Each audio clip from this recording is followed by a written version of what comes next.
ನಮಸ್ಕಾರ. ಭಾವನಾ ವಾರ್ತೆಗೆ ಸ್ವಾಗತ. ಮುಖ್ಯಾಂಶಗಳು.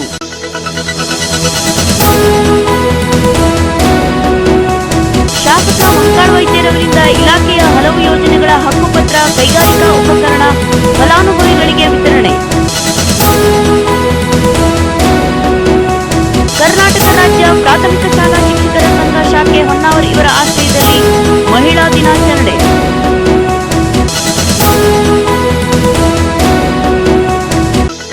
ಕಾರವಾರ ನಗರಸಭೆ ಸಾಮಾನ್ಯ ಸಭೆಗಳು ಕೇವಲ ಸದಸ್ಯರು ವೈಯಕ್ತಿಕ ಜಗಳದಲ್ಲಿಯೇ ಕಾಲಹರಣ ಮಾಡುತ್ತಿದ್ದು, ನಗರದ ಅಭಿವೃದ್ಧಿ ಕಾರ್ಯಗಳತ್ತ ಚರ್ಚೆಗಳು ನಡೆಯುತ್ತಿಲ್ಲ. ಕರುನಾಡು ರಕ್ಷಣಾ ವೇದಿಕೆ ಅಧ್ಯಕ್ಷ ಎನ್ ದತ್ತಾರಿಂದ ಆರೋಪ.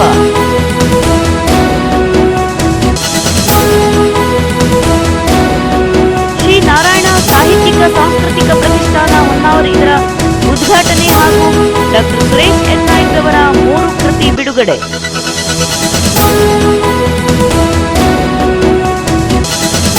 ಕಾರವಾರ ನಗರದ ದೇವರಾಜು ಅರಸು ಬಾಲಕರ ವಸತಿ ನಿಲಯದಲ್ಲಿನ ಚರಂಡಿ ವ್ಯವಸ್ಥೆ ಸರಿಪಡಿಸದೆ ಇನ್ನೊಂದು ಕಟ್ಟಡ ನಿರ್ಮಾಣಕ್ಕೆ ಸ್ಥಳೀಯರು ತೀವ್ರ ವಿರೋಧ. ವಾರ್ತೆಗಳ ವಿವರ. ಶನಿವಾರದಂದು ಭಟ್ಕಳ ತಾಲೂಕಾ ಪಂಚಾಯತ್ ಸಭಾಭವನದಲ್ಲಿ ಶಾಸಕ ಮಂಕಾಳ ವೈದ್ಯ, ಜಿಲ್ಲಾ ಪಂಚಾಯತ್ ಅಲ್ಪಸಂಖ್ಯಾತ ಕಲ್ಯಾಣ ಇಲಾಖೆ ಭಟ್ಕಳ, ಜಿಲ್ಲಾ ಪಂಚಾಯತ್ ಕೈಗಾರಿಕಾ ವಿಭಾಗ ಭಟ್ಕಳ ಹಾಗೂ ಸಹಾಯಕ ನಿರ್ದೇಶಕರ ಕಚೇರಿ ಸಮಾಜ ಕಲ್ಯಾಣ ಇಲಾಖೆ ಗ್ರೇಡ್ 2 ಭಟ್ಕಳ ಈ ಎಲ್ಲಾ ಇಲಾಖೆಯ ಹಲವು ಯೋಜನೆಗಳ ಹಕ್ಕುಪತ್ರ, ಕೆಲವು ಕೈಗಾರಿಕಾ ಉಪಕರಣಗಳನ್ನು ಫಲಾನುಭವಿಗಳಿಗೆ ನೀಡಲಾಯಿತು.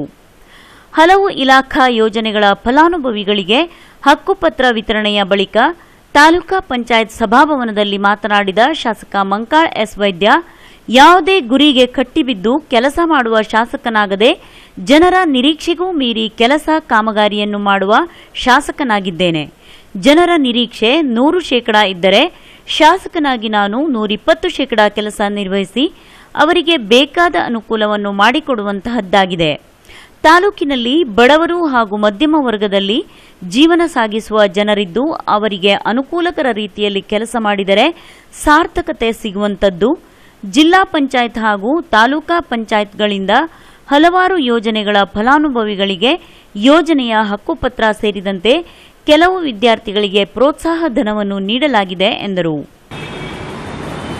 ಒಂದು ಅನುದಾನದಲ್ಲಿ ಬಿಡಿಸುವಂಥದ್ದು, ಕೆಲವೊಂದು ತಾಲೂಕು ಪಂಚಾಯತ್, ಕೆಲವೊಂದು ಹಕ್ಕುಪತ್ರ ಎಲ್ಲ ಕೂಡಿಸಿ ಒಂದೇ ಫಂಕ್ಷನ್. ಯಾಕೆಂದರೆ ಕೆಲವು ದಿನದಿಂದ ಸೆಷನ್ ನಡೀತಾ ಇದೆ. ಈಗೂ ಅಧಿವೇಶನ ಮತ್ತು 2 ದಿನ ಬಾಕಿ ಇದೆ, ಸೋಮವಾರ ಮತ್ತು ಇಟ್ಟುಕೊಂಡಿರೋದು ಸರಿಯಲ್ಲ, ಅವರಿಗೆ ಆ ಸಂದರ್ಭದಲ್ಲಿ ಸಿಗಲಿ ಅನ್ನುವಂಥ ಉದ್ದೇಶದಿಂದ ಇದನ್ನು ಕೊಡ್ತಾ ಇದ್ದೇವೆ.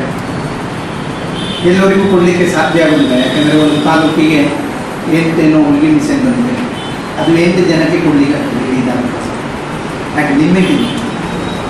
ಒಂದು 12 ಜನಕ್ಕೆ ಕೆಲವು ಬಡಿಗೆ ಸಾಮಾನುಗಳು ಇಲ್ಲಿ ಇದೆ, ಕಟರ್ ಮತ್ತು ಡ್ರಿಲ್ ಮಿಷನ್, ಅದು ಹಾಗೆ 12 ಜನಕ್ಕೆ ಕೊಡಬಹುದು, ಜಾಸ್ತಿ ಕೊಡಲಿಕ್ಕೆ ಆಗುತ್ತೆ. ಅದರ ಜೊತೆಯಲ್ಲೇ ಹಕ್ಕುಪತ್ರ, ಈ ಅರಣ್ಯದಲ್ಲಿ ಭಾಳ ವರ್ಷದಿಂದ ಇದ್ದಂಥವರಿಗೆ ಮತ್ತು ಕೆಲವು ಶಾಲೆ, ಕೆಲವು ಅಂಗನವಾಡಿ ಅವರಿಗೆಲ್ಲರೂ ಹೆಚ್ಚು ಕಡಿಮೆ 22,000 ಜನ ಇದ್ದಾರೆ ನನ್ನ ಕ್ಷೇತ್ರದಲ್ಲಿ ಅರಣ್ಯಕ್ಕೆ ಸಂಬಂಧ. ಇದು ನಮಗೆ ದೊಡ್ಡ ಸಮಸ್ಯೆ ಇದೆ. ಆದರೂ ಇದನ್ನು ಹಂತ ಹಂತವಾಗಿ ನಾವು ಮುಗಿಸ್ತಾ ಬಂದಿದ್ದೇವೆ. ಮತ್ತು ಏನು ಸರಿಪಡಲಿಕ್ಕೆ ಸಾಧ್ಯ ಆಗ್ತದೆ ಮಾಡ್ತೇವೆ. ಈ ವರ್ಷ ಎಷ್ಟು ಬಂದಿದೆ ಅಷ್ಟು ಜನಕ್ಕೆ ನಾವು ಆಯ್ಕೆ ಮಾಡಿ ನಾವು ಕೊಟ್ಟಿದ್ದೇವೆ. ಮತ್ತು ಮುಂದಿನ ದಿನ ಈಗ ಮತ್ತೆ ಬರ್ತದೆ, ಮಾತು ಮುಗಿತು ಅಂದರೆ ಮತ್ತೆ ಬರೋ ತಿಂಗಳಿಂದಲೇ ಮತ್ತೆ ಇದೆಲ್ಲ ಸ್ಕೀಮಿಗೆ ಅಲಾಟ್ಮೆಂಟ್ ಸರ್ಕಾರ ಮಾಡಿದೆ, ಭಾಳ ಕಾರ್ಯಕ್ರಮ ಮಾಡಿದೆ. ಹೇಳ್ತಾ ಕೂತ್ಕೊಂಡ್ರೆ ಒಂದು ದಿನ ಬೇಕಾದರೂ ಸಾಧ್ಯ ಇಲ್ಲ. ಟಾರ್ಗೆಟಿಗೆ ಸೀಮಿತವಾಗಿ ಕೆಲಸ ಮಾಡೋ ಶಾಸಕ ನಾನಲ್ಲ. ನಾನು ನಿರೀಕ್ಷೆಗೆ ಮೀರಿ ಕೆಲಸ ಮಾಡೋದು. ನಿರೀಕ್ಷೆ 100 ಅಂತ ಹೇಳಿದರೆ ನಾನು 110 ತಗೊಂಡು ಆ ರೀತಿಯಲ್ಲಿ ಕೆಲಸ ಮಾಡ್ತೇನೆ. ನಾನು ನನ್ನ ಕ್ಷೇತ್ರದ ಜನಕ್ಕೆ ಎಲ್ಲ ರೀತಿಯ ಸಹಾಯ ಸಹಕಾರ ಆಗಬೇಕು ಅನ್ನುವಂಥ ನಿಟ್ಟಿನಲ್ಲಿ ಕೆಲಸ ಮಾಡ್ತೇನೆ. ಈಗ ಏನು 10,000 ಜನಕ್ಕೆ ಕರೆಂಟ್ ಇಲ್ಲ ಅಂದರೆ ಯೋಚನೆ ಮಾಡಿ, 10,000 ಮನೆಯಲ್ಲಿ ಗ್ಯಾಸ್ ಇಲ್ಲ ಅಂದರೆ ಯೋಚನೆ ಮಾಡಿ. ಈ ಸಂದರ್ಭದಲ್ಲಿ ಜಿಲ್ಲಾ ಪಂಚಾಯತ್ ಅಲ್ಪಸಂಖ್ಯಾತ ಕಲ್ಯಾಣ ಇಲಾಖೆ ಭಟ್ಕಳ ಇವುಗಳ ಮುಖ್ಯಮಂತ್ರಿಗಳ ಅಲ್ಪಸಂಖ್ಯಾತರ ಅಭಿವೃದ್ಧಿ ಯೋಜನೆಯಡಿ ಸರ್ಕಾರಿ ಉರ್ದು ಶಾಲೆಗಳಿಗೆ 9 ಅಂಶಗಳ ಕಾರ್ಯಕ್ರಮದಡಿ ಎಸ್ಎಸ್ಎಲ್ಸಿ ಮತ್ತು ದ್ವಿತೀಯ ಪಿಯುಸಿಯಲ್ಲಿ ಅತಿ ಹೆಚ್ಚು ಅಂಕ ಗಳಿಸಿದ ತಾಲೂಕಿನ ಒಟ್ಟು 5 ವಿದ್ಯಾರ್ಥಿಗಳಿಗೆ ಪ್ರೋತ್ಸಾಹ ಬಹುಮಾನವನ್ನು ಶಾಸಕ ಮಂಕಾಳ್ ವೈದ್ಯ ನೀಡಿದರು. ಅದೇ ರೀತಿ ಜಿಲ್ಲಾ ಪಂಚಾಯತ್ ಕೈಗಾರಿಕಾ ವಿಭಾಗ ಭಟ್ಕಳ 2016-17ನೇ ಸಾಲಿನ ವೃತ್ತಿಪರ ಕುಶಲಕರ್ಮಿಗಳಿಗೆ ಉಪಕರಣ ಪೂರೈಕೆ ಯೋಜನೆಯಡಿಯಲ್ಲಿ ಬಡಗಿತನ ಕಾರ್ಯ ಮಾಡುವ 18 ಜನರಿಗೆ ಹಾಗೂ 9 ಮಹಿಳೆಯರಿಗೆ ಹೊಲಿಗೆ ಯಂತ್ರವನ್ನು ಶಾಸಕರು ಜಿಲ್ಲಾ ಪಂಚಾಯತ್ ಸದಸ್ಯರು ವಿತರಿಸಿದರು. ಹಾಗೂ ಸಹಾಯಕ ನಿರ್ದೇಶಕರ ಕಚೇರಿ ಭಟ್ಕಳ ಗ್ರೇಡ್ 2 ಸಮಾಜ ಕಲ್ಯಾಣ ಇಲಾಖೆಯಿಂದ ಅರಣ್ಯ ಹಕ್ಕು ಮಾನ್ಯ ಮಾಡುವ ಅಧಿನಿಯಮ 2006 ಮತ್ತು 2008ರ ಅಧಿನಿಯಮದ ಪ್ರಕಾರ ಅರಣ್ಯ ಹಕ್ಕು ಕಾಯ್ದೆ ಅನುಷ್ಠಾನಗೊಳಿಸಿದ ಕ್ಲೇಮುದಾರರಿಗೆ ಹಕ್ಕು ಪತ್ರವನ್ನು ಒಟ್ಟು ತಾಲೂಕಿನ 1 ಹಿರಿಯ ಪ್ರಾಥಮಿಕ ಶಾಲೆ ಮತ್ತು 5 ಕಿರಿಯ ಪ್ರಾಥಮಿಕ ಶಾಲೆಗಳಿಗೆ ಹಾಗೂ ತಾಲೂಕಿನ ಒಟ್ಟು 6 ಪರಿಶಿಷ್ಟ ಪಂಗಡದ ಜನರಿಗೆ ಅರಣ್ಯ ಹಕ್ಕು ಪತ್ರಗಳನ್ನು ಶಾಸಕ ಮಂಕಾಳ್ ವೈದ್ಯ ನೀಡಿದರು. ಈ ಸಂದರ್ಭದಲ್ಲಿ ಜಿಲ್ಲಾ ಪಂಚಾಯತ್ ಸದಸ್ಯೆ ಸಿಂಧು ಭಾಸ್ಕರ್ ನಾಯ್ಕ್, ತಾಲೂಕಾ ಪಂಚಾಯತ್ ಉಪಾಧ್ಯಕ್ಷೆ ರಾಧಾ ವೈದ್ಯ, ಸ್ಥಾಯಿ ಸಮಿತಿ ಅಧ್ಯಕ್ಷ ವಿಷ್ಣು ದೇವಡಿಗ, ತಾಲೂಕಾ ಪಂಚಾಯತ್ ಸದಸ್ಯೆ ಮೀನಾಕ್ಷಿ ಜಟ್ಟಪ್ಪ ನಾಯ್ಕ್, ತಾಲೂಕಾ ಕಾರ್ಯನಿರ್ವಹಣಾಧಿಕಾರಿ ಸಿಟಿ ನಾಯ್ಕ್ ಸೇರಿದಂತೆ ವಿವಿಧ ಇಲಾಖಾ ಅಧಿಕಾರಿಗಳು ಉಪಸ್ಥಿತರಿದ್ದರು. ಭಾವನಾ ಟಿವಿಗಾಗಿ ಉಲ್ಲಾಸ್ ಶಾನ್ಭಾಗ್ ಶಿರಾಲಿ. ಭಟ್ಕಳ ತಾಲೂಕಿನ ಬೆಂಗ್ರೆಯ ಬಂಗಾರಮಕ್ಕಿ ಬಳಿ ಲಾರಿ ಹಾಗೂ ಬೈಕ್ ನಡುವೆ ಡಿಕ್ಕಿ ಸಂಭವಿಸಿದ್ದು, ಬೈಕ್ ಸವಾರನಿಗೆ ಗಂಭೀರ ಗಾಯಗೊಂಡ ಘಟನೆ ಶನಿವಾರದಂದು ಸಂಜೆ ನಡೆದಿದೆ. ಹೊನ್ನಾವರದಿಂದ ಭಟ್ಕಳದ ಕಡೆ ಬರುತ್ತಿದ್ದ ಬೈಕ್ ಹಾಗೂ ಕುಂದಾಪುರದಿಂದ ಹೊನ್ನಾವರದ ಕಡೆ ಬರುತ್ತಿದ್ದ ಲಾರಿಯ ನಡುವೆ ಡಿಕ್ಕಿ ಸಂಭವಿಸಿದ್ದು, ಡಿಕ್ಕಿಯ ರಭಸಕ್ಕೆ ಬೈಕ್ ಸವಾರನ ಕೈಕಾಲುಗಳಿಗೆ ಬಲವಾದ ಪೆಟ್ಟು ಬಿದ್ದಿರುವ ಘಟನೆ ನಡೆದಿದೆ. ಬೈಕ್ ಸವಾರ ತಾಲೂಕಿನ ಮುಟ್ಟಳ್ಳಿಯ ವಾಸು ಶನಿಯಾರ್ ನಾಯ್ಕ್ ಎಂದು ತಿಳಿದುಬಂದಿದ್ದು, ಭಟ್ಕಳ ಅರಣ್ಯ ಇಲಾಖೆಯಲ್ಲಿ ಗಾರ್ಡ್ ಕೆಲಸ ನಿರ್ವಹಿಸುತ್ತಿದ್ದರು. ಈತನ ಪತ್ನಿಯು ಹೊನ್ನಾವರ ಆಸ್ಪತ್ರೆಯಲ್ಲಿ ಡೆಲಿವರಿಯಾಗಿದ್ದು, ಪತ್ನಿಯ ಆರೋಗ್ಯ ವಿಚಾರಿಸಿಕೊಂಡ ಬರುತ್ತಿರುವ ಸಂದರ್ಭದಲ್ಲಿ ಅಪಘಾತ ನಡೆದಿದೆ ಎನ್ನಲಾಗಿದೆ. ಬೈಕ್ ಸವಾರನಿಗೆ ಡಿಕ್ಕಿ ಮಾಡಿ ಪರಾರಿಯಾಗಲು ಯತ್ನಿಸಿದ ಲಾರಿ ಚಾಲಕನನ್ನು ಅಲ್ಲಿನ ಸ್ಥಳೀಯರು ಹಿಡಿದು ನಂತರ ಪೊಲೀಸರ ವಶಕ್ಕೆ ಒಪ್ಪಿಸಿದ್ದಾರೆ ಎನ್ನಲಾಗಿದೆ. ಅಪಘಾತವಾದ ತಕ್ಷಣ ಅಲ್ಲಿನ ಸ್ಥಳೀಯರು ಭಟ್ಕಳದ ಸರ್ಕಾರಿ ಆಸ್ಪತ್ರೆಗೆ ಕರೆತಂದಿದ್ದು, ಪ್ರಥಮ ಚಿಕಿತ್ಸೆ ನೀಡಿ ಬೈಕ್ ಸವಾರನ ಕಾಲು ಸಂಪೂರ್ಣ ಜಜ್ಜಿ ಹೋಗಿದ್ದರ ಪರಿಣಾಮ ಮಣಿಪಾಲಕ್ಕೆ ಕರೆದೊಯ್ಯಲಾಯಿತು. ಪ್ರಕರಣ ಮುರುಡೇಶ್ವರ ಪೊಲೀಸ್ ಠಾಣೆಯಲ್ಲಿ ದಾಖಲಾಗಿದೆ. ರಸ್ತೆ ಬದಿ ಪಾರ್ಕ್ ಮಾಡಿದ ಖಾಸಗಿ ಬಸ್ಸಿಗೆ ಓವರ್ಟೇಕ್ ಮಾಡುವ ಭರದಲ್ಲಿ ವೇಗವಾಗಿ ಚಲಿಸುತ್ತಿದ್ದ ಬೈಕ್ ಡಿಕ್ಕಿ ಹೊಡೆದ ಪರಿಣಾಮ ಬೈಕ್ ಚಾಲನೆ ಮಾಡುತ್ತಿದ್ದ ಯುವಕ ರಸ್ತೆ ಬದಿಗೆ ಉರುಳಿಬಿದ್ದು ಗಂಭೀರ ಗಾಯಗೊಂಡ ಘಟನೆ ರವಿವಾರ ಸಂಜೆ ಭಟ್ಕಳದ ಶಂಸುದ್ದೀನ್ ವೃತ್ತದ ಬಳಿಯ ಪೆಟ್ರೋಲ್ ಪಂಪ್ ಎದುರು ಜರುಗಿದೆ. ಗಂಭೀರವಾಗಿ ಗಾಯಗೊಂಡ ಯುವಕನನ್ನು ಮುಖ್ಯ ರಸ್ತೆಯ ನಿವಾಸಿ ಅಬ್ದುಲ್ ವಾಸಿ ಹಾಫೀಜಾ ಎಂದು ಗುರುತಿಸಲಾಗಿದೆ. ಈತ ಮುಖ್ಯ ರಸ್ತೆಯಿಂದ ನವಾಯತ್ ಕಾಲೋನಿಗೆ ಹೋಗುತ್ತಿದ್ದ ಸಂದರ್ಭದಲ್ಲಿ ಓವರ್ಟೇಕ್ ಮಾಡಲು ಹೋಗಿ ಪೆಟ್ರೋಲ್ ಪಂಪ್ ಎದುರು ನಿಲ್ಲಿಸಿದ್ದ ಖಾಸಗಿ ಬಸ್ಗೆ ಡಿಕ್ಕಿ ಹೊಡೆದ ಎಂದು ಹೇಳಲಾಗುತ್ತಿದ್ದು, ಗಾಯಗೊಂಡ ಯುವಕನನ್ನು ಸ್ಥಳೀಯರು ಕೂಡಲೇ ಸರ್ಕಾರಿ ಆಸ್ಪತ್ರೆಯಲ್ಲಿ ಚಿಕಿತ್ಸೆ ನೀಡಿ ಹೆಚ್ಚಿನ ಚಿಕಿತ್ಸೆಗಾಗಿ ಉಡುಪಿ ಆಸ್ಪತ್ರೆಗೆ ರವಾನಿಸಲಾಗಿದೆ. ತಲೆ ಹಾಗೂ ಕಾಲುಗಳಿಗೆ ಗಂಭೀರ ಗಾಯಗಳಾಗಿವೆ. ಚಲಿಸುತ್ತಿದ್ದ ಬಿಸಿ ಡಾಂಬರ್ ತುಂಬಿದ ಲಾರಿಯೊಂದು ಪಲ್ಟಿಯಾಗಿ ಕರೆಂಟ್ ಕಂಬಕ್ಕೆ ಡಿಕ್ಕಿ ಹೊಡೆದ ಪರಿಣಾಮ ಲಾರಿಯಲ್ಲಿದ್ದ ಮೂವರಲ್ಲಿ ಓರ್ವನಿಗೆ ಡಾಂಬರ್ ಬಡಿದು ಸುಟ್ಟ ಗಾಯಗಳಿಂದ ಗಂಭೀರ ಗಾಯಗೊಂಡ ಘಟನೆ ಕುಮಟಾ ತಾಲೂಕಿನ ಮಿರ್ಜಾನ್ ಬಳಿ ಭಾನುವಾರ ನಡೆದಿದೆ. ಕಾರವಾರದಿಂದ ಹಾಸನಕ್ಕೆ ತೆರಳುತ್ತಿದ್ದ ಡಾಂಬರ್ ಲಾರಿಯಾಗಿದ್ದು, ಮೂವರು ಲಾರಿಯಲ್ಲಿದ್ದರು. ಗಂಭೀರ ಗಾಯಗೊಂಡವನನ್ನು ಹಾಸನದ ಸಿದ್ದೇಶ್ ಎಂದು ಗುರುತಿಸಲಾಗಿದೆ. ಆತನನ್ನು ಮಂಗಳೂರಿಗೆ ರವಾನಿಸಲಾಗಿದ್ದು, ಕುಮಟಾ ಪೊಲೀಸ್ ಠಾಣೆಯ ಪಿಎಸ್ಐ ಶಿವಕುಮಾರ್ ಸ್ಥಳಕ್ಕೆ ಧಾವಿಸಿದ್ದಾರೆ. ಕರ್ನಾಟಕ ರಾಜ್ಯ ಪ್ರಾಥಮಿಕ ಶಾಲಾ ಶಿಕ್ಷಕರ ಸಂಘ ಶಾಖೆ ಹೊನ್ನಾವರ ಇವರ ಆಶ್ರಯದಲ್ಲಿ ಶನಿವಾರ ಹೊನ್ನಾವರ ಕ್ಷೇತ್ರ ಶಿಕ್ಷಣಾಧಿಕಾರಿಗಳ ಕಚೇರಿಯಲ್ಲಿ ಮಹಿಳಾ ದಿನಾಚರಣೆಯನ್ನು ಆಚರಿಸಲಾಯಿತು. ಕಾರ್ಯಕ್ರಮದ ಉದ್ಘಾಟನೆಯನ್ನು ಶಿಕ್ಷಣ ಸಂಯೋಜಕಿ ಶ್ರೀಮತಿ ಶುಭಾವತಿ ದೀಪ ಬೆಳಗಿಸುವುದರ ಮೂಲಕ ಚಾಲನೆ ನೀಡಿದರು. ನಂತರ ಅವರು ಮಾತನಾಡಿ, ಇಂದು ಮಹಿಳೆ ಪ್ರತಿಯೊಂದು ಕ್ಷೇತ್ರದಲ್ಲಿ ಪುರುಷನಿಗೆ ಸರಿಸಮನಾಗಿ ನಿಂತಿದ್ದಾಳೆ. ಆದರೆ ಕೆಲವೊಂದು ಕಟ್ಟುಪಾಡುಗಳು ಹೆಣ್ಣಿಗೆ ಇವೆ. ಆದರೂ ಹೆಣ್ಣು ಛಲಗಾರ್ತಿಯಾಗಿ ಮುನ್ನುಗ್ಗಿ ತನ್ನ ಸಾಧನೆಯನ್ನು ಸಾಧಿಸುತ್ತಿದ್ದಾಳೆ ಎಂದರು. ಇಷ್ಟಪಡ್ತೇನೆ. ಹೆಣ್ಣು ಈಗಾಗಲೇ ನಮ್ಮ ಉಪನ್ಯಾಸಕರು ಹೇಳಿದಾಗೆ ಪ್ರತಿ ಹಂತದಲ್ಲೂ ಸಾಧನೆಯನ್ನು ಪುರುಷನಿಗೆ ಸರಿ ಸಮಾನವಾಗಿ ಮಾಡಿದಾಳೆ. ಯಾವುದಿಲ್ಲ ಹೇಳಿ. ಬಾಹ್ಯಾಕಾಶ ಇರ್ಬೋದು, ವೈಜ್ಞಾನಿಕ, ವೈದ್ಯಕೀಯ, ಸಾರಿಗೆ, ಶಿಕ್ಷಣ, ಇನ್ನು ತಂತ್ರಗಾರಿಕೆ, ಕ್ರೀಡೆ, ಯಾವುದ್ರಲ್ಲಿ ಇಲಾಖೆ ಪುರುಷನಿಗೆ ಸರಿಸಮಾನವಾಗಿ, ಪೊಲೀಸ್ ಇಲಾಖೆ, ಸೇನೆ ಎಲ್ಲದರಲ್ಲೂ ದುಡಿದಿದ್ದಾಳೆ. ರಾಜಕೀಯವಾಗಿ ಇತ್ತೀಚೆಗೆ ನಾವು ನೋಡಿದ್ದೇವೆ, ನಮ್ಮ ಕರ್ನಾಟಕದಿಂದ ಹೋದಂತ ಮಹಿಳೆ ಜಯಲಲಿತಾ ಎಷ್ಟೊಂದು ಪ್ರಸಿದ್ಧಿಯನ್ನು ಪಡೆದಿರೋರು ರಾಜಕೀಯದಲ್ಲಿ ಅಂತ ಹೇಳಿ. ಸಿನಿಮಾ ರಂಗ, ಗಾಯನ, ಎಲ್ಲ ಕ್ಷೇತ್ರದಲ್ಲೂ ಮಹಿಳೆ ಕೈಗಾರಿಕೋದ್ಯಮಿಯಾಗಿ ಎಷ್ಟೋ ಪ್ರಸಿದ್ಧಿಯನ್ನು ಪಡೆದಿದ್ದಾರೆ. ಇತ್ತೀಚೆಗೆ ಮೊನ್ನೆ ನಾವು ಪೇಪರ್ ಅಲ್ಲಿ ನೋಡಿದ್ದೇನೆ, ಯಾವುದೋ ಒಂದು ಬ್ಯಾಕ್ಟೀರಿಯಾ ಅಟ್ಯಾಕ್ ಆಗಿ ಒಬ್ಬರಿಗೆ ಕೈ ಇಲ್ಲ, ಎರಡೂ ಕೈಯಿಲ್ಲ, ಎರಡೂ ಕಾಲಿಲ್ಲ. ಆದ್ರೂ ಅವರು ಸಾಧನೆ ಛಲದಿಂದ ತಮ್ಮ ಸಾಧನೆಯನ್ನು ಪಟ್ಟು ಒಲಿಂಪಿಕ್ಗೆ ಈಗ ಇದನ್ನ ಮಾಡ್ತಾ ಇದ್ದಾರೆ, ತಯಾರಿ ಮಾಡ್ತಾ ಇದ್ದಾರೆ. ಹೀಗೆ ಹೆಣ್ಣು ಅಬಲೆಯಲ್ಲ, ಸಾಧನೆ ಮಾಡಿದ್ರೆ ಗಂಡಿಗೂ ಮೀರಿ ದುಡಿಯಬಲ್ಲಲು ಅಂತ ಪ್ರತಿ ರಂಗದಲ್ಲೂ ಹೆಣ್ಣು ತೋರಿಸಿಕೊಟ್ಟಿದ್ದಾಳೆ.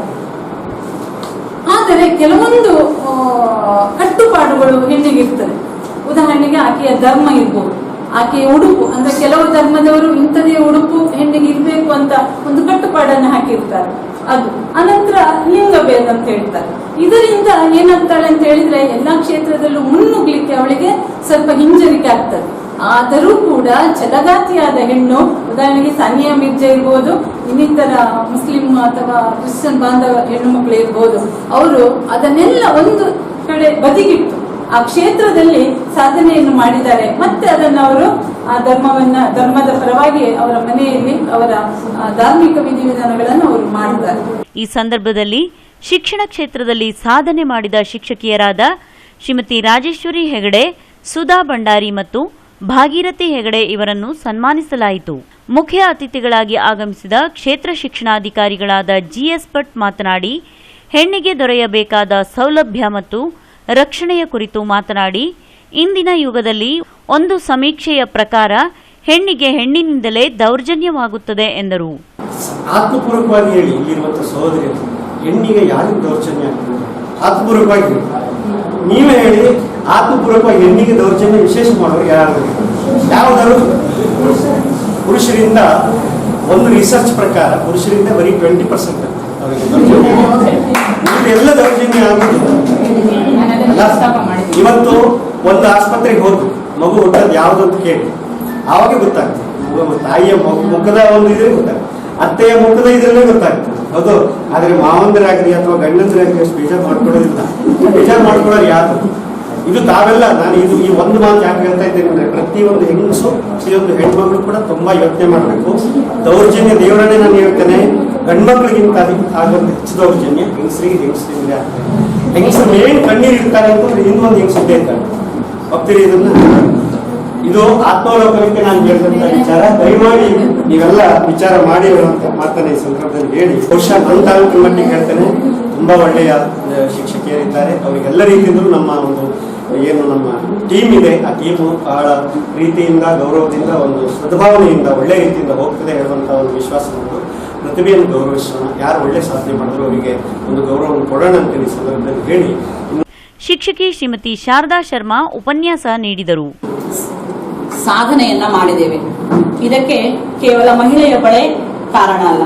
ಅವಳು ಹೊರಗೆ ಬರಬೇಕು ಅಂತಂದ್ರೆ ಅವಳಿಗೆ ಪ್ರೋತ್ಸಾಹವನ್ನ ಕೊಡ್ಲಿಕ್ಕೆ ಅವ್ರ ಹಿಂದೆ ಒಬ್ಬ ಪುರುಷ ಇರ್ಲಿಕ್ಕೆ ಬೇಕು. ಪುರುಷನ ಸಹಕಾರವಿಲ್ಲದೆ ಮಹಿಳೆ ಯಾವುದೇ ಕೆಲಸವನ್ನ ಮಾಡ್ಲಿಕ್ಕೆ ಸಾಧ್ಯವೇ ಇಲ್ಲ. ಪುರುಷ ಅಂದ್ರೆ ಕೇವಲ ಗಂಡ ಹೇಳುವ ಭಾವನೆ ಮೊದಲು ಹೋಗ್ಬೇಕು. ಪ್ರಕೃತಿಯೊಳಗೆ ಪುರುಷ ಪ್ರಕೃತಿ ಒಟ್ಟಿಗಿರುವ ಹಾಗೆ ಗಂಡ ಹೆಂಡತಿ ಮಾತ್ರ ಅಲ್ಲ, ನಮ್ಮ ಜೊತೆಗೆ ಇರುವ ನಮ್ಮ ಸಹೋದ್ಯೋಗಿಗಳು, ನಮ್ಮ ಒಡ ಹುಟ್ಟಿದವರು, ನಮ್ಮ ಜೊತೆ ಬಾಳುವವರು, ಎಲ್ಲ ಪುರುಷರನ್ನ ನಾವು ಗೌರವದಿಂದ ಕಾಣ್ತೇವೆ. ಇದು ನಮಗೆ ಗೊತ್ತು. ಅಧ್ಯಕ್ಷತೆ ವಹಿಸಿದ್ದ ಶಿಕ್ಷಕ ಸಂಘದ ಅಧ್ಯಕ್ಷರಾದ ಎನ್ಎಸ್ ನಾಯ್ಕ್ ಮಾತನಾಡಿ, ಯಾವ ತಾಲೂಕಿನಲ್ಲಿಯೂ ಮಹಿಳಾ ದಿನಾಚರಣೆಯನ್ನು ಶಿಕ್ಷಕ ಸಂಘದಿಂದ ಆಚರಿಸಿಲ್ಲ. ನಾವು ನಮ್ಮ ಹೊನ್ನಾವರ ಸಂಘದಿಂದ ಆಚರಿಸಿದ್ದೇವೆ ಎಂದರು. ನಮಗೆ ಒಂದು ಸರ್ಕ್ಯುಲರ್ ಬರ್ತದೆ. ಆ ಸರ್ಕ್ಯುಲರ್ ಬಂದ್ರೆ ಮಾತ್ರ ನಾನು ಇಲ್ಲಿ ನಮ್ಮ ತಾಲೂಕಲ್ಲಿ ಮಾಡ್ತೇವೆ. ಜಿಲ್ಲೆಯಲ್ಲಿ ಮಾಡ್ಲಿ ಮಾಡದೇ ಇರ್ಲಿ, ಬೇರೆ ತಾಲೂಕಿನಲ್ಲಿ ಮಾಡದೇ ಇರಲಿ, ನಮ್ಗೆ ಸಂಬಂಧ ಇಲ್ಲ. ಅವರು ಮುಂದೆ ಮಾಡ್ಬೋದು ಬೇರೆ ತಾಲೂಕಿನಲ್ಲಿ, ಆದ್ರೆ ಪ್ರಥಮ ಮಾಡುತ್ತೆ ನಾವು ಮಾತ್ರ ಹೊನ್ನಾವರ ತಾಲೂಕಿನವರು. ಆ ಒಂದು ಹೆಗ್ಗಳಿಕೆ ನಮಗಿದೆ. ಹಾಗಾಗಿ ನಮಗಿದಕ್ಕೆಲ್ಲ ನಮ್ಮೆಲ್ಲ ಮಹಿಳಾ ಶಿಕ್ಷಕಿಯರು ನಿಜವಾಗ್ಲೂ ಒಳ್ಳೆಯ ಕೈ ಕೊಟ್ಟು ಸಾಥ್ ಕೊಟ್ಟರು ನನಗವರು.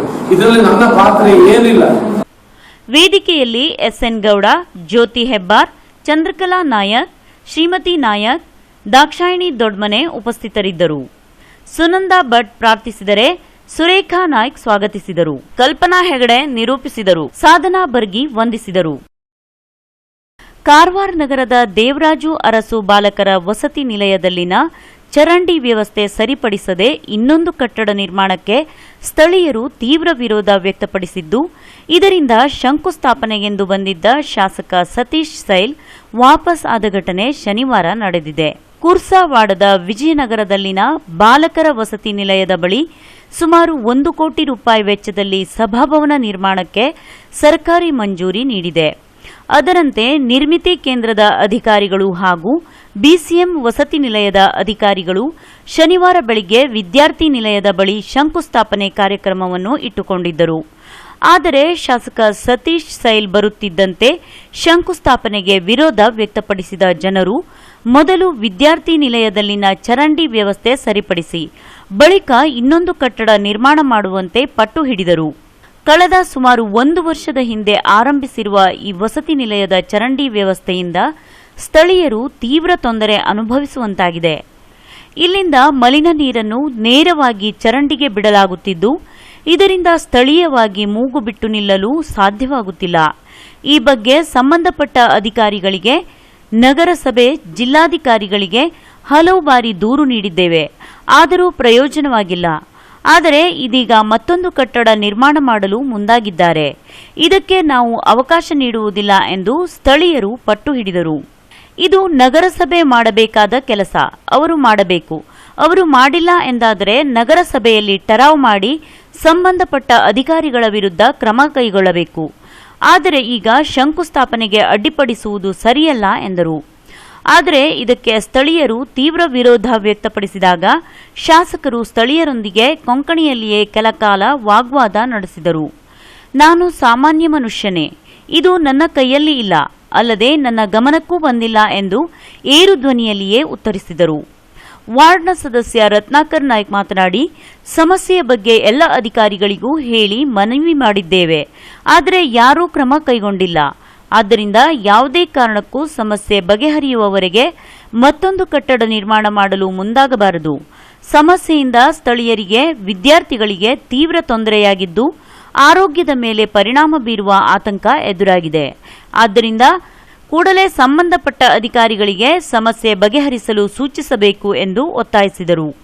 ಈ ಸಂದರ್ಭದಲ್ಲಿ ಅಯ್ಯರ್ ಶೆಟ್ಟಿ, ಚಂದ್ರಕಾಂತ್ ಬಾಂದೇಕರ್, ಪ್ರಶಾಂತ್ ರೇವಣ್ಕರ್, ರಾಜು ಶೇಠ್, ವೆಂಕಟೇಶ್ ವರ್ಣೇಕರ್, ರಮಾಬಾಯಿ, ವಿಮಲಾ ಹಾಗೂ ಆಶಾನಿಕೇತನ ಕಿವುಡು ಮತ್ತು ಮೂಕ ಮಕ್ಕಳ ಶಾಲೆಯ ಮಕ್ಕಳು ಹಾಗೂ ಶಿಕ್ಷಕರು ಇದ್ದರು. ಭಾವನಾ ಟಿವಿಗಾಗಿ ಅರವಿಂದ್ ಗುನ್ಗಿ, NDCT ಪ್ಲಸ್, ಕಾರವಾರ. ಕಾರವಾರ ನಗರಸಭೆ ಸಾಮಾನ್ಯ ಸಭೆಗಳು ಕೇವಲ ಸದಸ್ಯರ ವೈಯಕ್ತಿಕ ಜಗಳದಲ್ಲಿಯೇ ಕಾಲಹರಣ ಮಾಡುತ್ತಿದ್ದು, ನಗರದ ಅಭಿವೃದ್ಧಿ ಕಾರ್ಯಗಳತ್ತ ಚರ್ಚೆಗಳು ನಡೆಯುತ್ತಿಲ್ಲ ಎಂದು ಕರುನಾಡು ರಕ್ಷಣಾ ವೇದಿಕೆ ಅಧ್ಯಕ್ಷ ಎನ್ ದತ್ತ ಆರೋಪಿಸಿದ್ದಾರೆ. ನಗರದಲ್ಲಿ ಶನಿವಾರ ಪತ್ರಿಕಾಗೋಷ್ಠಿ ನಡೆಸಿ ಮಾತನಾಡಿದ ಅವರು, ನಗರಸಭೆಯು ಬೇಜವಾಬ್ದಾರಿತನದಿಂದ ಕಾರ್ಯನಿರ್ವಹಿಸುತ್ತಿದ್ದು, ನಗರದಲ್ಲಿ ಪಾರ್ಕಿಂಗ್ ವ್ಯವಸ್ಥೆ, ಚರಂಡಿ, ಅಕ್ರಮ ನೀರಿನ ಸಮಸ್ಯೆಗಳು ಹೆಚ್ಚಿರುವ ಬಗ್ಗೆ ಮಾಹಿತಿ ಇದ್ದರೂ ಕೂಡ ಯಾವುದೇ ಕ್ರಮ ಕೈಗೊಳ್ಳುತ್ತಿಲ್ಲ ಎಂದರು. ನಗರಸಭೆ ವ್ಯಾಪ್ತಿಯಲ್ಲಿ ಬಹುಮಹಡಿ ಕಟ್ಟಡಗಳು ಕಾನೂನುಬಾಹಿರವಾಗಿ ನಿರ್ಮಾಣಗೊಳ್ಳುತ್ತಿವೆ. ಪರವಾನಗಿ ಪಡೆದಿರುವ ಕಟ್ಟಡಗಳು ನೀಲನಕ್ಷೆ ಪ್ರಕಾರ ನಿರ್ಮಾಣವಾಗುತ್ತಿಲ್ಲ ಎಂದು ಆರೋಪಿಸಿದರು. ಕಾರವಾರ ಕೋಡಿ ಭಾಗ ರಸ್ತೆಯು ಕಳೆದ 2 ವರ್ಷದಿಂದ ಪ್ರಗತಿಯಲ್ಲಿದೆ. ಆದರೆ ಈವರೆಗೂ ಪೂರ್ಣಗೊಂಡಿಲ್ಲ. ಅಲ್ಲದೆ ಅಧಿಕಾರಿಗಳು ಆರಂಭದಲ್ಲಿ 18 ಮೀಟರ್ ರಸ್ತೆ ನಿರ್ಮಾಣ ಮಾಡುತ್ತೇವೆ ಎಂದು ಹೇಳಿ ಬಡ ಜನರ ಮನೆಗಳನ್ನು ನೆಲಸಮ ಮಾಡಿದ್ದಾರೆ. ಆದರೆ ಇದೀಗ ಅಲ್ಲಲ್ಲಿ ಕೇವಲ 14 ಮೀಟರ್ ಮಾಡಿ ಶ್ರೀಮಂತರ ಆಸ್ತಿಯನ್ನು ರಕ್ಷಣೆ ಮಾಡಿ ತಾರತಮ್ಯ ಮಾಡುತ್ತಿದ್ದಾರೆ. ವಶಪಡಿಸಿಕೊಂಡ ಜಾಗಕ್ಕೆ ಪರಿಹಾರವನ್ನು ಇದುವರೆಗೂ ನೀಡಿಲ್ಲ. ಅಲ್ಲದೆ ರಸ್ತೆಗೆ ಸರಿಯಾದ ಚರಂಡಿ ವ್ಯವಸ್ಥೆ ಕೂಡ ಕಳಪೆಯಾಗಿದೆ ಎಂದು ಆರೋಪಿಸಿದರು. ನಗರದ ವಿವಿಧ ಭಾಗಗಳಲ್ಲಿ ತಲೆ ಎತ್ತಿರುವ ಕಾಂಪ್ಲೆಕ್ಸ್ ಹಾಗೂ ಬಹುಮಹಡಿ ಕಟ್ಟಡಗಳಲ್ಲಿ ಸರಿಯಾಗಿ ಪಾರ್ಕಿಂಗ್ ವ್ಯವಸ್ಥೆ ಇಲ್ಲ. ಈ ಬಗ್ಗೆ ಅಧಿಕಾರಿಗಳಿಗೆ ತಿಳಿದಿದ್ದರೂ ಗೊತ್ತಿಲ್ಲದಂತೆ ಸುಮ್ಮನಿದ್ದು ಯಾವುದೇ ಕ್ರಮ ಕೈಗೊಳ್ಳುತ್ತಿಲ್ಲ. ನಗರದ ಅಂಬೇಡ್ಕರ್ ವೃತ್ತದ ಬಳಿಯ ತಾಜ್ ಹೋಟೆಲ್ ಕೋಡಿ ಭಾಗ ಹಾಗೂ ಹಬ್ಬುವಾಡ ರಸ್ತೆಯಲ್ಲಿರುವ ಕಟ್ಟಡಗಳು ಅನಧಿಕೃತವಾಗಿದ್ದು, ಇದಕ್ಕೆ ನಗರಸಭೆ ಸದಸ್ಯರುಗಳು ಬೆಂಬಲ ನೀಡುತ್ತಿದ್ದಾರೆ. ಕೋಡಿ ಭಾಗದಲ್ಲಿ ಬಹುಮಹಡಿ ಕಟ್ಟಡ ನಿರ್ಮಾಣಕ್ಕೆ ಬಹುಮಹಡಿ ಕಟ್ಟಡ ಮಾಲೀಕರು ನಗರಸಭೆಗೆ ತಪ್ಪು ಮಾಹಿತಿ ನೀಡಿದ್ದಾರೆ. ಕಟ್ಟಡದ ಬಳಿ ರಸ್ತೆ ಇಲ್ಲದಿದ್ದರೂ ಕೂಡ ಅರಣ್ಯ ಇಲಾಖೆ ಜಾಗವನ್ನೇ ರಸ್ತೆ ಎಂದು ತಪ್ಪು ಮಾಹಿತಿ ನೀಡಿ ಪರವಾನಿಗೆ ಪಡೆದಿದ್ದಾರೆ. ಆದರೆ ಇದು ಪರಿಶೀಲನೆ ವೇಳೆ ಬಹಿರಂಗಗೊಂಡಿದ್ದರೂ ಕ್ರಮ ಕೈಗೊಳ್ಳುತ್ತಿಲ್ಲ ಎಂದು ದೂರಿದರು. ನಗರಸಭೆ ಆಸ್ತಿಯನ್ನು ಅನ್ಯರು ಒತ್ತುವರಿ ಮಾಡಿಕೊಂಡಿರುವ ಬಗ್ಗೆ ಸದಸ್ಯರು ಕ್ರಮ ಕೈಗೊಳ್ಳುವಂತೆ ಅಧಿಕಾರಿಗಳಿಗೆ ಆಗ್ರಹಿಸಿದರೂ ಕೂಡ ಅಧಿಕಾರಿಗಳು ನಿರ್ಲಕ್ಷ್ಯ ವಹಿಸುತ್ತಿದ್ದಾರೆ. ಇದರಿಂದ ನಗರಸಭೆ ಆಸ್ತಿ ಕಂಡವರ ಪಾಲಾಗುತ್ತಿದೆ. ನಗರದ ವಿವಿಧ ಭಾಗಗಳಲ್ಲಿ ನಗರಸಭೆ ಆಸ್ತಿ ಸಮರ್ಪಕವಾಗಿ ಬಳಕೆಯಾಗದ ಕಾರಣ ನಗರಸಭೆಗೆ ಸಾಕಷ್ಟು ನಷ್ಟವಾಗುತ್ತಿದೆ.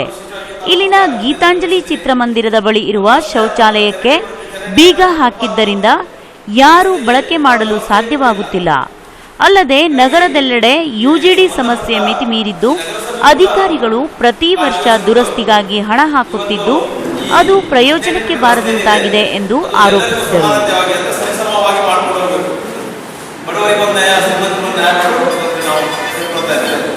ಹಾಗೆ ರಸ್ತೆ ಮಧ್ಯದಲ್ಲಿರುವ ಕಂಬ ಕೂಡ ತೆರವುಗೊಳಿಸಲಿಲ್ಲ. ಲೈಟ್ ಕಂಬ ಅದು ಬಹಳಷ್ಟು ಪತ್ರಿಕೆಯಲ್ಲಿ ಬರ್ತದೆ ಹೋಗ್ತದೆ. ಆದರೂ ಕೂಡ ಅವರು ಅದಕ್ಕೆ ಲಕ್ಷ್ಯ ವಹಿಸದೆ ಏನು ತಮ್ಮ ಕೆಲಸದ ಬಿಲ್ ಆಗಬೇಕು ಅನ್ನುವ ಒಂದೇ ದೃಷ್ಟಿಯಿಂದ ಕೆಲಸ ಮಾಡೋದು ನಮಗೆ ಗಮನ ಬರ್ತಾ ಇದೆ. ಯಾಕಂದ್ರೆ ಎಲ್ಲ ಪ್ಯಾಕ್ ಔಟ್ ಮಾಡ್ತಾ ಇದ್ದಾರೆ. ಹೀಗಾಗಿ ನಾವು ಹೇಳುವುದಂತೆ ಅಂತಂದ್ರೆ ಇವತ್ತು ಪತ್ರಿಕೆ ಮೂಲಕ ನಾವು ಗಮನ ತರೋದಂತಂದ್ರೆ ಇವತ್ತು ನಾವು ಈ ಅಧಿಕಾರಿಗಳಿಗೆ ಒಂದು ಮಾಹಿತಿ ಕೊಡಿದ್ರೆ 8 ತಿಂಗಳಿಂದ ಕೊಡ್ತಾ ಇಲ್ಲ. ನಗರಸಭೆದು ಮೇಲ್ಮನವಿ ಕೊಟ್ಟು ಮೇಲ್ಮನವಿ ನಮ್ಮ ಕಮಿಷನರ್ ಅದಕ್ಕೆ ಮೇಲ್ಮನವಿ ಅವರು ಕೂಡ ಅದನ್ನ ಕಿಂಚಿತ್ತು ಕಾಳಜಿ ತಗೊಳ್ತಾ ಇಲ್ಲ. ಕೇಳಿದ್ರೆ ನಾಳೆ ಕೊಡ್ತೀನಿ ಮೌಖಿಕವಾಗಿ ಹೇಳ್ತಾ ಇದ್ದಾರೆ ಹೊರತು ಯಾವುದು ದಾಖಲೆ ಕೊಡ್ತಾ ಇಲ್ಲ. ಮತ್ತೆ ದಾಖಲೆ ಕೊಡದೇ ಇರೋ ಕಾರಣ ಏನಂದ್ರೆ ಇಂಥ ಈ ಅನಧಿಕೃತ ಕಟ್ಟಡಗಳನ್ನು ಮಾಡಿದ್ದಾರೆ. ಅದು ಪ್ಲಾನ್ ಅಲ್ಲಿ ತೋರಿಸ್ಕೊಂಡು ಒಂದು ಮತ್ತೆ ಅದು ವಾಸ್ತವಿಕವಾಗಿ ಇರುವುದರಿಂದ ಅವರು ಈ ಮಾಹಿತಿ ಕೊಟ್ಟರೆ ಬಹಿರಂಗ ಆಗುತ್ತೆ ಅಂತ ಎದುರಿಗೆ ಅಂತ ಕೊಡ್ತಾ ಇಲ್ಲ.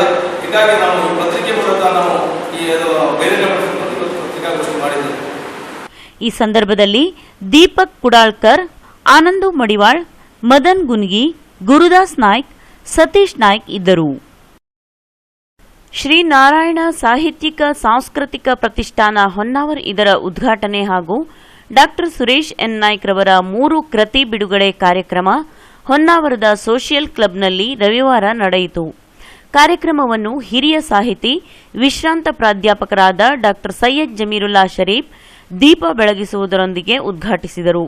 ನಂತರ ಅವರು ಮಾತನಾಡಿ, ನಮ್ಮ ನಾಡು ನುಡಿಯ ರಕ್ಷಣೆ ಮತ್ತು ನಮ್ಮ ಸಂಸ್ಕೃತಿಯ ರಕ್ಷಣೆ ಮಾಡಬೇಕಾಗಿದೆ.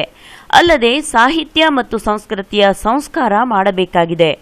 ಇಂದು ನಾವು ಮರಿ ಸಾಹಿತಿಗಳನ್ನು ಬೆಳೆಸಿ ಕುರಿ ಮತ್ತು ನರಿ ಸಾಹಿತಿಗಳು ಬೇಡ, ನಮಗೆ ಗಟ್ಟಿ ಸಾಹಿತಿಗಳು ಅಂದರೆ ಅನ್ಯಾಯವನ್ನು ಪ್ರತಿಭಟಿಸುವ ಸಾಹಿತ್ಯ ನಮಗೆ ಬೇಕಾಗಿದೆ ಎಂದರು. ನಮ್ಮ ನಾಡು ನುಡಿಯ ರಕ್ಷಣೆ, ನಮ್ಮ ಸಂಸ್ಕೃತಿಯ ಒಂದು ರಕ್ಷಣೆ ಹಾಗೆ ಆಗುತ್ತೆ. ಯಾಕೆ ಈ ಮಾತು ಹೇಳ್ತಾ ಇದ್ದೀನಿ ಅಂದರೆ, ರಕ್ಷಣೆ ಆಗ್ತಾ ಇಲ್ವಾ ಇದು ಪ್ರಶ್ನೆ ಮಾಡುವುದು. ಆ ರಕ್ಷಣೆ ಅನ್ನುವಂತಹ ಸಂದರ್ಭ ಸ್ವಲ್ಪ ನಿಲ್ಲಿಸಿ ನಾನು ಮಾಡ್ತೇನೆ. ಯಾಕಂದ್ರೆ ತಕ್ಷಣದೊಂದಿಗೆ ಮಾತು ಕೊಡೋದಕ್ಕೆ ಬಂದಿಲ್ಲ. ಯಾಕೆ ಅಂತ ಹೇಳಿದ್ರೆ, ಇವತ್ತು ನಮಗೆ ಸಾಹಿತ್ಯ ಮತ್ತು ಸಂಸ್ಕೃತಿಯ ಸಂಸ್ಕಾರವಾಗಬೇಕಾಗಿದೆ. ಇವತ್ತು ಅದರಿಂದ ನಾವು ಬಾಹಿರವಾಗಿ ಉಳಿದಿದ್ದೀವಿ. ಈ ಪ್ರತಿಷ್ಠಾನ ಮರಿ ಸಾಹಿತಿಗಳನ್ನು ನಾವು ಹುಟ್ಟು ಹಾಕಬೇಕಾಗಿದೆ. ಅದರ ಜೊತೆಯಲ್ಲಿ ಕುರಿ ಸಾಹಿತಿ, ನರಿ ಸಾಹಿತಿಗಳಿಂದ ದೂರವಾಗಿರಬೇಕಾಗಿದೆ. ಕವಿ ಸಾಹಿತಿಗಳನ್ನು ಬೆಳೆಸಬೇಕಾಗಿದೆ. ನೀವು ಅರ್ಥ ಮಾಡ್ಕೊಂಡಿರಬೇಕು. ಇವತ್ತಿನ ಸಾಹಿತ್ಯ ಲೋಕದ ಒಂದು ಸಂಕ್ಷಿಪ್ತವಾಗಿರುವಂತಹ ಮುಖ ದರ್ಶನವನ್ನು ಇದರ ಮೂಲಕ ನಾವು ಮರಿ ಸಾಹಿತಿಗಳನ್ನ ಹುಟ್ಟಾಕ್ತೀವಿ. ಅದರ ನಂತರ ಆ ಕುರಿ ಮತ್ತು ನರಿ ಸಾಹಿತ್ಯಗಳಿಂದ ದೂರ ಉಳಿಬೇಕು. ಕುರಿ ಸಾಹಿತ್ಯ, ಆ ಸಾಹಿತ್ಯಗಳು ಬೇರೆಯವರ ಸಾಹಿತ್ಯವನ್ನ ಅನುಕರಣೆ ಮಾಡಿ ದೊಡ್ಡ ಸಾಹಿತಿಗಳಾಗುವಂಥವು. ಕುರಿ ಯಾವಾಗಲೂ ಸಹ ಒಬ್ಬ ಯಜಮಾನನ ಹಿಂದೆ ಒಂದು ಕುರಿ ಹೋದರೆ ಸಾಕು, ಎಲ್ಲ ಕುರಿಗಳು ಹೋಗ್ತವೆ. ಇಂತಹ ಸಾಹಿತಿಗಳು ಬೆಳೆಸೋದು ಬೇಡ ನಮಗೆ. ಇನ್ನೂ ಕೆಲವು ಸಾಹಿತಿಗಳಿರ್ತಾರೆ, ನರಿ ಸಾಹಿತಿಗಳು. ಅಂದ್ರೆ ಸ್ವಾರ್ಥತೆ, ತಾನು ದೊಡ್ಡವನಾಗಬೇಕು, ತಾನು ಅಧಿಕಾರ ಪಡಿಬೇಕು, ತನಗೆ ಸ್ಥಾನ ಸಿಗಬೇಕು, ಏನೇ ಆಗಲಿ ನಂದೇ ಆಗ್ಬೇಕೆಲ್ಲವೂ. ಈ ಊರಿಂದ ನಾವು ದೂರ ಇದ್ದೀವಿ. ಸಾಹಿತ್ಯ ಆಣಿಯಂತಹ ಗಟ್ಟಿ ಸಾಹಿತಿಗಳು. ಎರಡನೇದಾಗಿ ಬೇಕಾಗಿದೆ ಕರಿ ಅನ್ನುವಂತಹದ್ದು, ಕಪ್ಪು. ನೆಲ್ಸನ್ ಮಂಡೇಲಾ ಅಂತಹ ಅನ್ಯಾಯದ ವಿರುದ್ಧ ಪ್ರತಿಭಟಿಸುವಂತಹ ಸಾಹಿತಿಗಳು ಬೇಕು. ಅಂತಹ ಸಾಹಿತ್ಯ ರಚನೆ ಮಾಡುವಂತಹ ಎದೆಗಾರಿಕೆ ಉಳ್ಳವರು ಬೇಕು. ಅಂಬೇಡ್ಕರ್ ಅವರಂತಹ ಒಂದು ಮೇಧಾವಿಗಳು ಅಂತಹ ಅವರ ಒಂದು ಈ ವಿಚಾರಧಾರೆಗಳನ್ನ ಸಾಹಿತ್ಯದ ಮೂಲಕ ತಂದು ಸಮಾಜ ಸುಧಾರಣೆಯನ್ನು ಮಾಡುವಂತಹ ಸಾಹಿತಿಗಳು ಬೇಕು. ಇಂತಹ ರಕ್ಷಣೆ ಬೆಳೆಸುವುದರ ಮೂಲಕ ಅಥವಾ ಅಂತಹವರನ್ನ ನಾವು ಮತ್ತಷ್ಟು ಸಹ ಶ್ರೇಷ್ಠತೆಯ ಕಡೆಗೆ ಕೊಂಡೊಯ್ಯುವುದರ ಮೂಲಕ ಈ ಪ್ರತಿಷ್ಠಾನ ಬೆಳೀಲಿ ಅಂತ ಮೊಟ್ಟ ಮೊದಲನೇದಾಗಿ ಶುಭ. ಗಳಿಗೆಯ ಕಡೆಗೆ ನಮ್ಮ ಮನಸ್ಸು ವಾತ ಹೋಗುತ್ತೆ, ಅದು ಬೇಡ. ನಮ್ಮ ಮುಖ್ಯವಾಗಿರುವಂತಹ ಕೆಲಸ ಸಾಹಿತ್ಯದ ಮೂಲಕ ಸಂಸ್ಕೃತಿಯನ್ನ ಸಂಸ್ಕರಿಸಿದ ಸೌಹಾರ್ದತೆಯ ವಾತಾವರಣವನ್ನು ಮೂಡಿಸುವುದು. ಇದು ಬಹಳ, ಯಾಕಂದ್ರೆ ಇದು ಪ್ರತಿಷ್ಠಾನ ಮಳೆ ಮಾಡುತ್ತೆ ಅನ್ನುವಂತಹ ನನಗೆ ಭರವಸೆ ಇದೆ. ಸುರೇಶ್ ಅವರು ಸೌಜನ್ಯ ವ್ಯಕ್ತಿ, ಬಹಳ ಅವ್ರು ಮಾತಾಡ್ಬೇಕಾದ್ರೂ ಕಷ್ಟ, ಮತ್ತೆ ಮುಂದೆ ಬರಬೇಕಾದ್ರೂ ಕಷ್ಟ. ನೀವು ನೋಡಿರ್ಬೋದು ಎಷ್ಟು ಸೌಜನ್ಯಶೀಲರು ಅಂದ್ರೆ, ನನ್ನ ಹತ್ರ ಬಂದ್ರು ಈಗಲೂ ಸಹ ಅವರು ಎದ್ದು ನಿಂತ್ಕೊಳ್ಳಿ, ಬೇಡ ಸ್ವಾಮಿ, ಆ ಒಂದು ದೊಡ್ಡದಾಗಿರುವಂತಹ ಸೌಜನ್ಯದ ಈ ಗೌರವ ನೀವು ನನ್ನ ಹಾಗೆ ಇದ್ದೀರಾ, ಕೂತ್ಕೊಳ್ಳಿ, ನನ್ನ ಸಮಾನರು. ಇದು ಬೇಕು, ಸೌಜನ್ಯಶೀಲತೆ ಬೇಕು. ಆದರೆ ಆ ಸೌಜನ್ಯಶೀಲತೆಯಲ್ಲಿ ಎಲ್ಲೂ ಒಂದು ಕಡೆ ಸ್ವಾಭಿಮಾನವನ್ನ ನಾವು ಮಾಡ್ಕೊಳ್ತಾ ಇದ್ದೀವಿ ಅನ್ನುವಂಥದ್ದು. ಡಾಕ್ಟರ್ ಸುರೇಶ್ ನಾಯ್ಕ್ ರವರು ರಚಿಸಿದ ಹೊಸಪಟ್ಟಣದ ಶ್ರೀ ದುರ್ಗಾ ಪರಮೇಶ್ವರಿ ಕೃತಿಯನ್ನು ಸಾಹಿತಿ ಡಾಕ್ಟರ್ ಶ್ರೀಪಾದ್ ಶೆಟ್ಟಿ, ನಿಜದ ಶೋಧ ಕೃತಿಯನ್ನು ಕನ್ನಡ ಸಾಹಿತ್ಯ ಪರಿಷತ್ ಜಿಲ್ಲಾ ಅಧ್ಯಕ್ಷ ಅರವಿಂದ್ ಕರ್ಕಿಕೋಡಿ ಹಾಗೂ ಸಂಶೋಧನಾ ದೀಪ ಕೃತಿಯನ್ನು ಸರ್ಕಾರಿ ಪ್ರಥಮ ದರ್ಜೆ ಕಾಲೇಜು ಮಂಕಿ ಇದರ ಪ್ರಾಂಶುಪಾಲರಾದ ಡಾಕ್ಟರ್ ವಿಜಿ ಗಣೇಶ್ ಬಿಡುಗಡೆಗೊಳಿಸಿ ಮಾತನಾಡಿದರು. ಕೃತಿ ಪರಿಚಯವನ್ನು ಉಪನ್ಯಾಸಕರಾದ ಹೊನ್ನಪ್ಪ ಗುನ್ಗಾ, ಕನ್ನಡ ಸಾಹಿತ್ಯ ಪರಿಷತ್ ಕುಮಟಾ ಘಟಕದ ಅಧ್ಯಕ್ಷರಾದ ಡಾಕ್ಟರ್ ಶ್ರೀಧರ್ ಉಪ್ಪಿನಗಣಪತಿ ಮತ್ತು ಮಂಕಿ ಸರ್ಕಾರಿ ಪ್ರಥಮ ದರ್ಜೆ ಕಾಲೇಜಿನ ಸಹ ಪ್ರಾಧ್ಯಾಪಕರಾದ ಡಾಕ್ಟರ್ ರಾಜೇಂದ್ರ ಕೆ ನಡೆಸಿಕೊಟ್ಟರು. ಈ ಸಂದರ್ಭದಲ್ಲಿ ನಾಟಿ ವೈದ್ಯರಾಗಿ ಸೇವೆ ಸಲ್ಲಿಸುತ್ತಿರುವ ಕರ್ಕಿಯ ಶ್ರೀಮತಿ ಅಹಲ್ಯ ಸತ್ಯನಾರಾಯಣ ಹೆಗಡೆ ಮತ್ತು ಜನಪದ ಹಾಡುಗಾರರಾದ ಹಳದಿಪುರದ ಅಪ್ಪೆಕೆರೆಯ ಶ್ರೀಮತಿ ತುಳಸಿ ಗಿರಿಯಾ ಗೌಡರವರನ್ನು ಸನ್ಮಾನಿಸಲಾಯಿತು.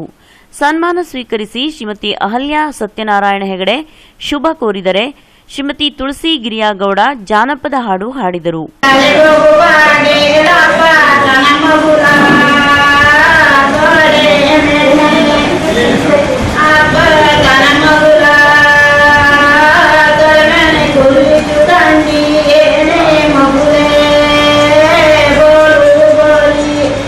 ಅಧ್ಯಕ್ಷತೆಯನ್ನು ವಹಿಸಿದ ಹಿರಿಯ ಸಾಹಿತಿ, ಜಾನಪದ ತಜ್ಞ, ನಿವೃತ್ತ ಪ್ರಾಧ್ಯಾಪಕರಾದ ಎನ್ಆರ್ ನಾಯಕ್ ಮಾತನಾಡಿ, ಸಾಹಿತ್ಯಕ ಕ್ಷೇತ್ರ ಈಗ ಕಲುಷಿತವಾಗಿ ಸಾಹಿತಿಗಳಲ್ಲಿ ಗುಂಪುಗಾರಿಕೆ ಪ್ರಾರಂಭವಾಗಿದೆ ಎಂದ ಅವರು, ನಾವು ವ್ಯಕ್ತಿಯನ್ನು ನೋಡದೆ ಅವರ ಕೃತಿಯನ್ನು ನೋಡಬೇಕು ಎಂದರು. ಚರಿತ್ರೆಯನ್ನ ಅವರ ಸಮಾಜಕ್ಕೆ ಖುಷಿಯನ್ನೇ ಕೊಡ್ತಕ್ಕಂಥ ಆ ಅಮ್ಮನ ವಿಚಾರವಾಗಿ ಬರೆದಿದ್ದಾರೆ. ಒಳ್ಳೆ ಕೆಲಸವನ್ನ ಅದ್ರ ಜೊತೆಯಲ್ಲಿ ಇನ್ನೊಂದು ಯಾವುದು ಸಂಶೋಧನಾ ದೀಪ. ನಾನು ಸುಮ್ಮನೆ ಕಾಯಿಸ್ತೀನಿ ನೋಡಿ, ಸಾಮಾನ್ಯವಾಗಿ ಇಂಥ ಪುಸ್ತಕದ ಒಂದು ಅವಶ್ಯಕತೆ ಇದೆ. ಈಗ ವಿಶ್ವವಿದ್ಯಾನಿಲಯದಲ್ಲೆಲ್ಲ ಬಂದಿದೆ. ಆದರೆ ಇವರು ಆ ದಿಶೆಯಲ್ಲಿ ಯೋಚನೆ ಮಾಡಿ ಸಂಶೋಧನೆ ಅಂದರೆ ಏನು, ಹೇಗಿರಬೇಕು ಅದರ ಬಗ್ಗೆ ಡಿಟೇಲ್ ಆಗಿ ಹೇಳಿದ್ದಾರೆ. ಅದನ್ನ ಒಂದು ರೀತಿ ಅಧ್ಯಯನ ಶಿಸ್ತಿಗೆ ಅಳವಡಿಸಿ ಒಂದು ಉತ್ತಮವಾದಂತಹ ಕೃತಿಯನ್ನ ಕೊಟ್ಟಿದ್ದಾರೆ. ಅದಕ್ಕಾಗಿ ಅವರನ್ನು ಅಭಿನಂದಿಸುತ್ತೇನೆ. ಜೊತೆಯಲ್ಲಿ ಅವರು ಕವಿಗಳು ಹೌದು, ಕವಿತೆಯೂ ಬರೀತಾರೆ. ಹೀಗೆ ತಮ್ಮ ಬಹುಮುಖ ವ್ಯಕ್ತಿತ್ವದಿಂದ ಮುಂದೆ ಭರವಸೆಯನ್ನ ಹುಟ್ಟಿಸುವ ಒಬ್ಬ ಸಾಹಿತಿಯಾಗಿ ಅವರು ಹೊರಹೊಮ್ಮದಿದ್ದಾರೆ. ಅವರು ಹೊರಹೊಮ್ಮಬೇಕು. ಅವರ ಕೃತಿ ನಾಡಿನಲ್ಲಿ ಮೆಚ್ಚುಗೆ ಆಗಬೇಕು. ಸುರೇಶ್ ನಾಯ್ಕ್ ತಮ್ಮ ಬಹುಮುಖ ವ್ಯಕ್ತಿತ್ವದಿಂದ ಮುಂದೆ ಭರವಸೆಯನ್ನು ಹುಟ್ಟಿಸುವ ಒಬ್ಬ ಸಾಹಿತಿಯಾಗಿ ಹೊರಹೊಮ್ಮಲಿದ್ದಾರೆ ಎಂದು ಅವರಿಗೆ ಶುಭ ಕೋರಿ ಅಭಿನಂದಿಸಿ ಅವರ ಕೃತಿಗಳ ಬಗ್ಗೆ ಮಾತನಾಡಿದರು. ವೇದಿಕೆಯಲ್ಲಿ M R Naik, L P Naik, B M Venkatesh ಉಪಸ್ಥಿತರಿದ್ದರು. ಪ್ರತಿಷ್ಠಾನದ ಅಧ್ಯಕ್ಷರಾದ ಹಾಗೂ ಕೃತಿ ರಚನಾಕಾರರಾದ ಡಾ ಸುರೇಶ್ ನಾಯ್ಕ್ ಪ್ರಾಸ್ತಾವಿಕವಾಗಿ ಮಾತನಾಡಿ ಎಲ್ಲರನ್ನೂ ಸ್ವಾಗತಿಸಿದರು. ಅಂಜನಾ ನಾಯ್ಕ್ ಪ್ರಾರ್ಥಿಸಿದರು. ಕಲ್ಪನಾ ಹೆಗಡೆ ನಿರೂಪಿಸಿದರು. ಜನಾರ್ದನ್ ಹರ್ನೀರ್ ವಂದಿಸಿದರು. ಪ್ರಶಾಂತ್ ಹೆಗಡೆ ಹಾಗೂ ಸಂಘದ ಇತರೆ ಸದಸ್ಯರು ಮತ್ತು ಸಾಹಿತ್ಯ ಅಭಿಮಾನಿಗಳು ಉಪಸ್ಥಿತರಿದ್ದರು. ಹೊನ್ನಾವರ ಪಟ್ಟಣದ ಚರ್ಚ್ ರಸ್ತೆಯಲ್ಲಿರುವ ಶ್ರೀ ಮಹಾಗಣಪತಿ ಹಾಗೂ ಅಯ್ಯಪ್ಪ ಸ್ವಾಮಿ ದೇವಸ್ಥಾನದಲ್ಲಿ ವರ್ಧಂತಿ ಉತ್ಸವ ಹಾಗೂ ಚೌಡೇಶ್ವರಿ ದೇವಿಯ ಪುನರ್ ಪ್ರತಿಷ್ಠಾಪನಾ ಮಹೋತ್ಸವ ಕಾರ್ಯಕ್ರಮ ನಡೆಯಿತು. ವರ್ಷದುದ್ದಕ್ಕೂ ವಿವಿಧ ಧಾರ್ಮಿಕ ಕಾರ್ಯಕ್ರಮಗಳನ್ನು ನಡೆಸುತ್ತಾ ಬಂದಿರುವ ಈ ದೇವಸ್ಥಾನದಲ್ಲಿ ಗಣೇಶ ಚತುರ್ಥಿ, ನವರಾತ್ರಿ ಉತ್ಸವ, ಶ್ರೀ ರಾಘವೇಂದ್ರ ಸ್ವಾಮಿಯ ಆರಾಧನಾ ಮಹೋತ್ಸವ ಹಾಗೂ ಸಂಕ್ರಾಂತಿ ಕಾರ್ಯಕ್ರಮಗಳು ನಡೆಯುತ್ತದೆ. ಈ ವರ್ಷದ ವರ್ಧಂತಿ ಉತ್ಸವದ ಪ್ರಯುಕ್ತ ವಿವಿಧ ಧಾರ್ಮಿಕ ಕಾರ್ಯಕ್ರಮಗಳು ನಡೆದವು. ಶ್ರೀ ಮಹಾಗಣಪತಿ ದೇವಸ್ಥಾನದ ಪರಿವಾರ ದೇವತೆ ಚೌಡೇಶ್ವರಿ ದೇವಿಯ ಪುನರ್ ಪ್ರತಿಷ್ಠಾಪನೆ, ಶ್ರೀ ಮಹಾಗಣಪತಿ ಹೋಮ, ಸುಬ್ರಹ್ಮಣ್ಯ ಹೋಮ, ಮಹಾಪೂಜೆ, ಅನ್ನ ಸಂತರ್ಪಣೆಗಳು ನಡೆದವು. ಧಾರ್ಮಿಕ ಕಾರ್ಯಕ್ರಮದ ಯಜಮಾನತ್ವವನ್ನು ಶ್ರೀ ವಾಸುದೇವ್ ಮೇಸ್ತಾ ವಹಿಸಿದ್ದರು.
ಉದಯರಾಜ್ ಮೆಸ್ತಾ, ಸತ್ಯ ಜಾವ್ಗಲ್, ಸ್ಟೀಫನ್ ರಾಡ್ರಿಗೀಸ್ ಮುಂತಾದ ಗಣ್ಯರು ಉಪಸ್ಥಿತರಿದ್ದರು.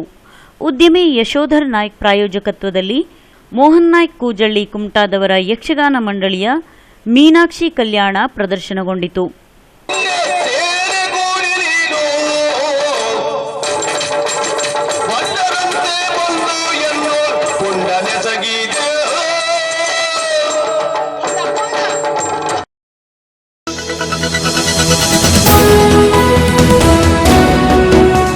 ಶಾಸಕ ಮಂಕಾಳ್ ವೈದ್ಯರವರಿಂದ ಇಲಾಖೆಯ ಹಲವು ಯೋಜನೆಗಳ ಹಕ್ಕುಪತ್ರ, ಕೈಗಾರಿಕಾ ಉಪಕರಣ ಫಲಾನುಭವಿಗಳಿಗೆ ವಿತರಣೆ.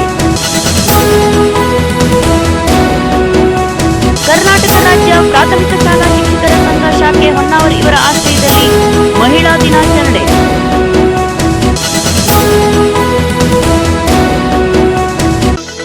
ಕಾರವಾರ ನಗರಸಭೆ ಸಾಮಾನ್ಯ ಸಭೆಗಳು ಕೇವಲ ಸದಸ್ಯರು ವೈಯಕ್ತಿಕ ಜಗಳದಲ್ಲಿಯೇ ಕಾಲಹರಣ ಮಾಡುತ್ತಿದ್ದು, ನಗರದ ಅಭಿವೃದ್ಧಿ ಕಾರ್ಯಗಳತ್ತ ಚರ್ಚೆಗಳು ನಡೆಯುತ್ತಿಲ್ಲ.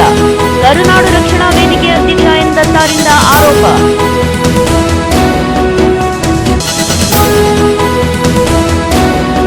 ಶ್ರೀ ನಾರಾಯಣ ಸಾಹಿತ್ಯಿಕ ಸಾಂಸ್ಕೃತಿಕ ಪ್ರತಿಷ್ಠಾನ ಹೊನ್ನಾವರ್ ಇದರ ಉದ್ಘಾಟನೆ ಹಾಗೂ ಡಾಕ್ಟರ್ ಸುರೇಶ್ ಎನ್ ನಾಯ್ಕ್ ಅವರ 3 ಕೃತಿ ಬಿಡುಗಡೆ.